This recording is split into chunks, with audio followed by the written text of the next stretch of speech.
Hello, lunch तो हो गया है मेरा। आज मैंने ब्रेकफास्ट में पोहा खाया था और लंच मैंने चने आलू की सब्जी रोटी बनाई थी। अब मैं जो स्टडी करने जा रही हूँ कि मुझे स्टडी करनी है। एनसीईआरटी बुक से मैं पढ़ रही हूँ, मैं क्लास 7 की, क्योंकि एनसीईआरटी बुक से बहुत सारे क्वेश्चन पुटअप किए जाते हैं कॉम्पिटेटिव एग्जाम। अगर आप टीचिंग लाइन में जाना चाहते हो, टीचिंग लाइन में जो एनसीईआरटी बुक्स तो कंपलसरी है पढ़ना। किसी भी मतलब कि किसी भी वैकेंसी में, जैसे कि केवीएस की हो गई, सीटेट का हो गया, कोई भी पेपर हो गया, और आप टीजीटी का भी ले लीजिए। टीजीटी में भी 9-10 का भी क्वेश्चन पूछा जाता है, 11-12 का तो आता ही है, भर भर के क्वेश्चन 9-10 का भी क्वेश्चन पुटअप किया जाता है। तो एनसीईआरटी एक मेन बेसिक है जहाँ से बच्चे को कवर करना चाहिए। तो मैंने जो है मैंने स्टार्ट किया है कि एनसीईआरटी बुक तो पढ़नी ही है, क्योंकि मैंने केवीएस का भी पेपर दिया था तो उसमें मैंने देखा था कि एनसीईआरटी से लगभग मोस्टली क्वेश्चन पुटअप किए गए थे। तो एनसीईआरटी बुक तो इज़ वेरी कंपल्सरी। सीटेट का पेपर तो मेरा क्लियर हो चुका है। सीटेट पेपर 1 मैंने 10 डेज में ही कंप्लीट कर लिया था, क्योंकि उस समय जो है सीटेट का पेपर ईजी आता था। लेकिन एट अ टाइम अब जो है सीटेट का पेपर उस अकॉर्डिंग नहीं आता है, ईजी नहीं आता है। अब पूरा कॉन्सेप्ट पूछा जाता है, इसीलिए चैप्टर पढ़ना बहुत ज़रूरी है। अगर आपने चैप्टर पढ़ रखे हैं, सारे कॉन्सेप्ट क्लियर कर रखे हैं, तो आप इजीली जो है क्वेश्चन को अटेम्प्ट कर सकते हो साइंस के, क्योंकि साइंस के क्वेश्चन इतने टफ आप पूछे जा रहे हैं अब जो पेपर सीटेट पेपर 2 में। तो इसीलिए जो है मेरे को मार्क्स अपने अच्छे लाने हैं, स्कोर करना है, इसमें बेटर स्कोर करना है कि हाँ मुझे अब जो पेपर मैं देख लूँ वो काफ़ी अच्छा रहा है। पहले के अकॉर्डिंग जो है पेपर जो है आप प्रीवियस ईयर बुक कवर कर लीजिए, उसी में से पुराने क्वेश्चन पुटअप हो जाते थे। अब ऐसा नहीं है, अब नए नए क्वेश्चन बनते हैं, आपके बेसिक क्लियर होने चाहिए। और मैं टीजीटी के साथ प्रिपरेशन करना स्टार्ट कर रही हूँ। मैंने एक बार पेपर दिया था 2020 में, उसमें पता नहीं क्या हुआ कि मेरा नाम नहीं शो किया।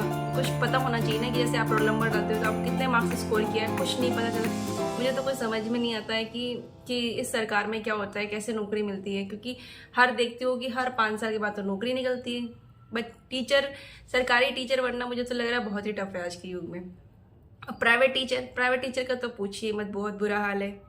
मैंने प्राइवेट टीचिंग गाजियाबाद में भी की थी, तो वहाँ तो अच्छी टीचिंग होती थी। लखनऊ में तो भैया बुरा हाल है, टीचर की तो बैंड बजा रखी है। टीचर को ऐसे नहीं पढ़ाना, वैसे नहीं पढ़ाना, अपने अकॉर्डिंग पढ़ाना नहीं है। जो लेसन प्लान में आपने लिख दिया है उसके अकॉर्डिंग ही आपको इतना पढ़ाना है। एक्स्ट्रा आप कोई एक्स्ट्रा आप नॉलेज भी नहीं दे सकते हो बच्चों को, पता नहीं क्या है। मतलब प्राइवेट स्कूल का तो बहुत बुरा हाल हो रखा है।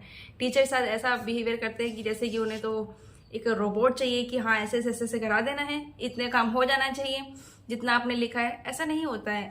अगर आप करा रहे हो तो अप्रॉक्स आपने उतना करा चुके हो जितना आपने लेसन प्लान में सोचा था। एक्स्ट्रा आप कोई नॉलेज देना चाहते हो तो बच्चों को एक क्रिएटिव वर्क भी होना चाहिए। ये नहीं कि रट्टू तोता जो इतना बुक में लिखा हुआ इतना ही पढ़ाना है।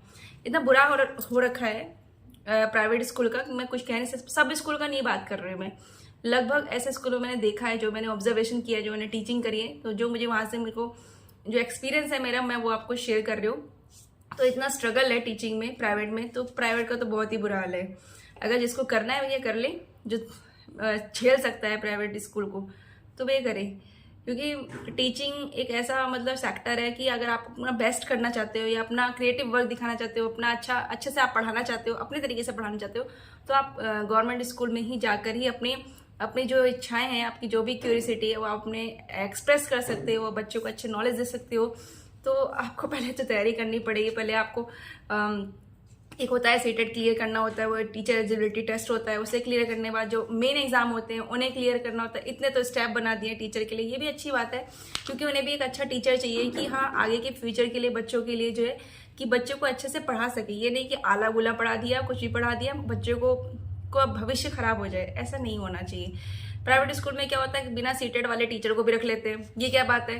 अगर आप प्राइवेट स्कूल में बच्चों को पढ़ाना चाह रहे हो, टीचर को रखना चाह रहे हो, तो आपको टीचर एलिजिबिलिटी टेस्ट भी उन टीचर्स का देखना चाहिए कि हाँ ये सीटेड क्वालिफाइड है कि नहीं है। आपने देख लिया कि एमएससी कर रखी है, बीएड कर रखी है या बीएससी कर रखी है, जो भी कर रखे है वटेवर, आपको पता है कि उनके अंदर कितनी नॉलेज है। आप डेमो करा ले तो एक दिन में क्या पता चल जाता है कितना डेमो कर रखा है। क्या रट्टू तोता करके टीचर्स चली जाती हैं?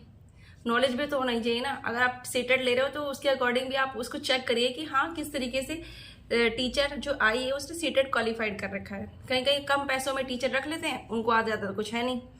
तो ऐसे जो है टीचर्स जो है रखने के बाद जो बच्चों का फ्यूचर खराब हो जाता है। अगर आप टीचर रख रहे हो तो बच्चों को समझ में आ रहा है कि नहीं आ रहा, ये भी देखना चाहिए। ये नहीं कि कम पैसों में आपने टीचर रख लिया और भीड़ लगी हुई है आपके स्कूलों में, टीचर अच्छे हैं ही नहीं, तो इससे क्या होता है, एक तो इमेज भी खराब होती है, आपके स्कूल की सबसे बड़ी बात तो यही होती है कि स्कूल की इमेज भी खराब हो रही है। तो हम मेन पॉइंट पे आते हैं कि मैं जो आज पढ़ूंगी, क्या पढ़ूंगी मैं आज। मैंने आपसे अपना डिस्कस कर लिया कि मैंने क्या झेला था प्राइवेट स्कूल में। यही सब होता है, बस आपको रोबोट की जैसे काम कराते चले जाएंगे, इधर से उधर नहीं देखना, खड़े होकर पढ़ाना है, टीचर बैठ नहीं सकती। इतना बुरा कंडीशन हो रखा है प्राइवेट का कि कुछ कहा नहीं जा सकता है। और आप एक्स्ट्रा कुछ एक्टिविटी भी नहीं करा सकते हो अपने अकॉर्डिंग। तो मैं आज जो है सॉइल चैप्टर पढ़ूंगी। सॉइल चैप्टर 96 पेज नंबर है। इसमें से अच्छे क्वेश्चंस बनते हैं, पेपर 2 सीटेट में भी बनता है। और मैंने जो है KVS में भी देखा था, अच्छा क्वेश्चन इसमें से पूछा जाता है इस चैप्टर में से।